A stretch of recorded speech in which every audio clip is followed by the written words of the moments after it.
Hello, Hermit Bob here, coming to you from the galley of the Dragonfly Garden Bistro. And today we're going to show you how to carve up what I think ought to be a bride's bouquet. You know, not something they put in their closet to watch over a few years, but something they can cook for the honeymoon dinner. An artichoke. Now, the way the artichoke got its name is there's this guy named Art. He ate the leaves that are real pointy and sharp, and he choked. Okay, maybe that didn't happen, but I have no idea. Anyway, it's a lovely blossom. I find these nice big ones at Walmart, of all places, in the state of Florida. All the grocery stores I've been to, except for Walmart, have little tiny artichokes, which tells me they're probably locally grown. I don't know. Anyway, you like to save the purple rubber bands. Anyway, cut off the stem here. Save it for your artichoke soup.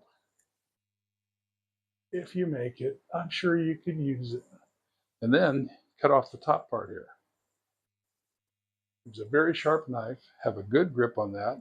Have a grip on the knife and slice. Use it to saw, and always keep your eye on the blade. There. Because your eye can also see your fingers, but keep your fingers far away as you're trying to cut through it. You need a sharp knife. And you cut off the top. You almost cut off the top. There you go. These are all the little pointy things that Art choked on. I'm sure that's why they call it an artichoke. I'm a linguistus. I think that's somebody that works at Starbucks. Anyway, I try to figure out where words came from. To what avail? Anyway, you got that? Looks like an artichoke. Smells like an artichoke. Artichokes really don't smell. Well, to me, they don't. So you fill it up with cold water. You rinse it out. I don't know if you can see that, but this was cold water. If it was hot water, you would have heard me yell. Okay. Then you get an apparati, meaning two apparatuses. I don't know. To cook it in. And I like these little Corningware jobs. I don't know where I got them. I've had most of the Corningware I got. I like to cook with Corningware in the microwave, and among other places, but in the microwave because they're glass. And the glass doesn't soak up the smell or like ceramic does, and can't put metal in there. And the paper really doesn't work, but I want something to hold my artichoke. Now we're going to put some spices on it. Always put the big stuff on first, because the little stuff will stick where the big stuff didn't. So let's go with oregano first. Just load it on. Not going to hurt anybody. I spread these leaves apart. And as always, in memory of a lady named Sonia I used to work with, she used to tell our other coworkers, don't believe a thing Bob says. He doesn't know what he's talking about. He's just trying to get you to laugh. And that was an exact description of what I was doing. I worked in restaurants for a long time, catering company, running kitchens and stuff, and I got fed up with having to be around people. So I got a job working in an office. It always intrigued me. But the biggest reason I wanted to work in the office is it came with free home internet. And that was back at the time when free home internet was real expensive. We got paprika. I love the flavor of paprika. I hope I got everything on there. I don't remember putting garlic on there. Did the garlic make it out here? Oh yeah, garlic. It won't hurt if I put extra on there. Okay, now what you're going to do is go over here and get the faucet on spray. Not too strong a spray. And just put a little bit of water on there to make all those spices go down inside there. Okay, so we got Italian seasoning, garlic powder, no particular order. I like the bigger stuff first. oregano, and not Spanish oregano, European oregano, regular oregano, basil, Basil Rathmore and Sherlock Holmes, a little paprika, and some more Lowry's. Lowry's seasoning salt. Great stuff. Okay, now for the double secret. It's Popeye oil, uh, olive oil. I knew it was one of the two. Just a little thing. Oh, too much. Maybe a little bit more. All right, you got it? Write that down. Put your own in there. The thing we used to do back in the days before microwaves, and yes, I was around before microwaves were commercially used in kitchens, is we'd put about 20 of these in a big pot and boil them for about an hour. This just is so much easier.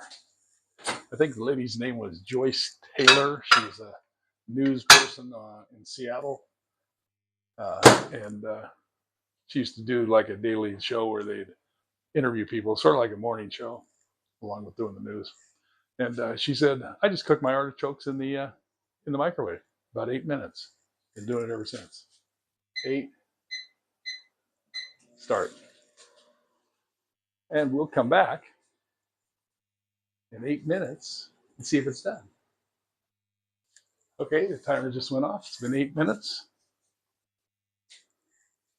Put on your Christmas glove. Oh, no, this is just a chef glove. I don't know where we get these. I think we buy most of our pot holders at Dollarama or Dollar Store, whatever they call it. Because I'm just going to wreck them.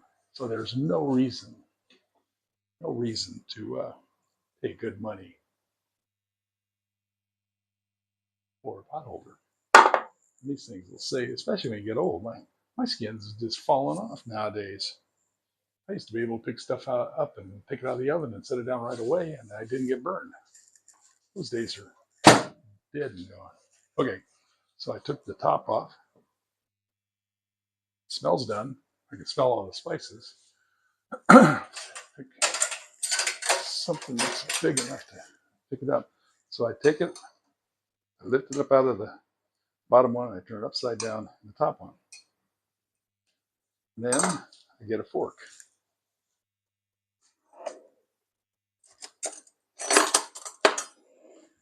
And we'll just see if it's done.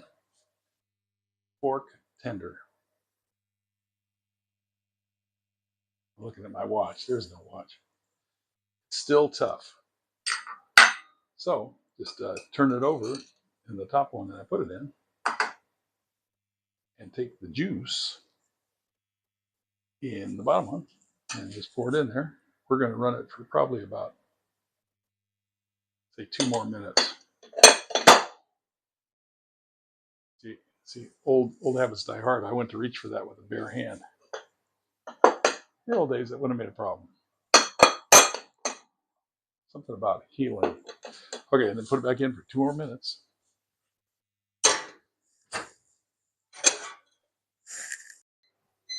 Okay, she's got 2 more minutes of done.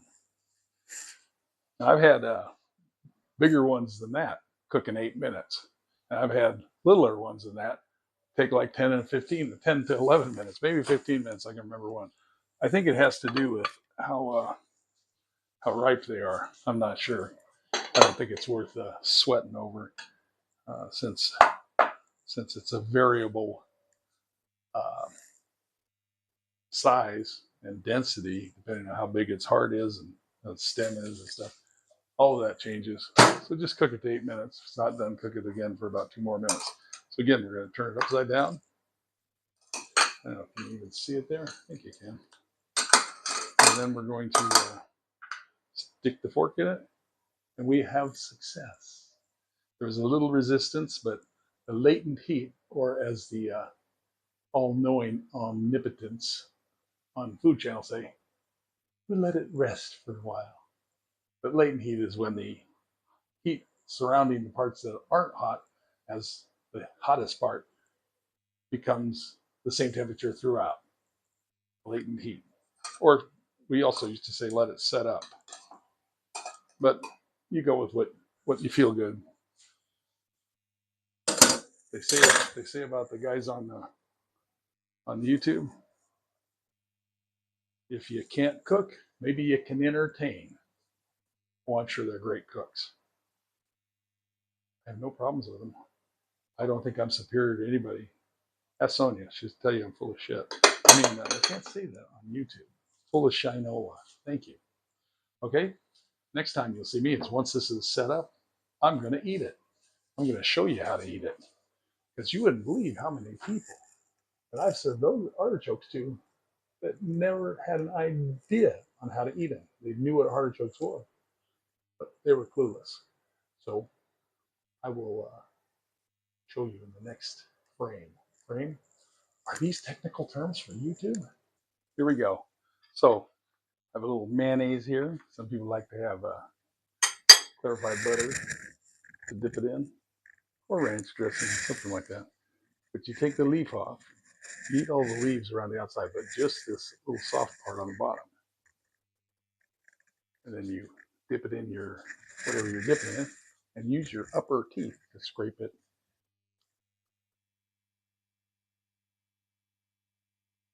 Scrape the good stuff off. You just keep eating that all the way around. There's a twofer. I get two for the price of one.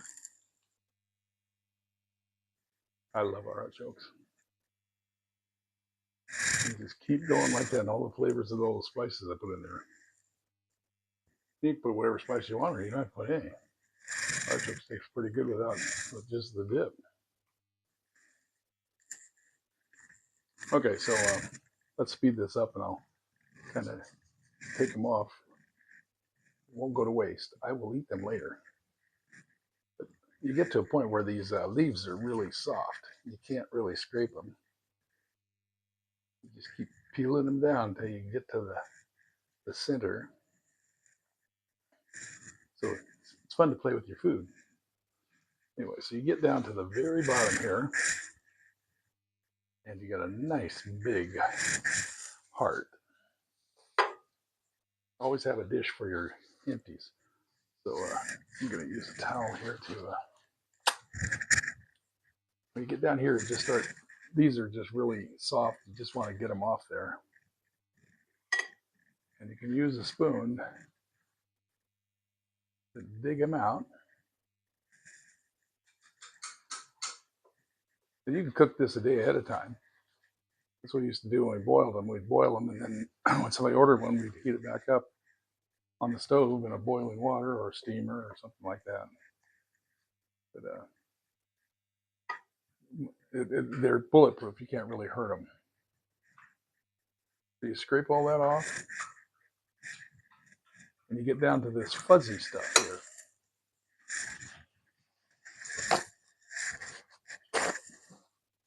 Normally I just dig in and get it all over me, but I'll try to have some decorum. So anyway, there's about half of the bottom right there.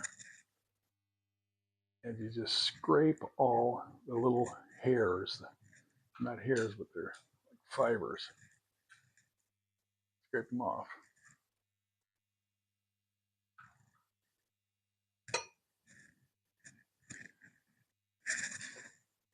And there you have it. That is the heart. That's what you're going for. Just get rid of all that. And then you can just dip it in, and it's your reward. Very tasty center. That's how you eat an artichoke. Now I'm going to finish all that and think about cooking another one.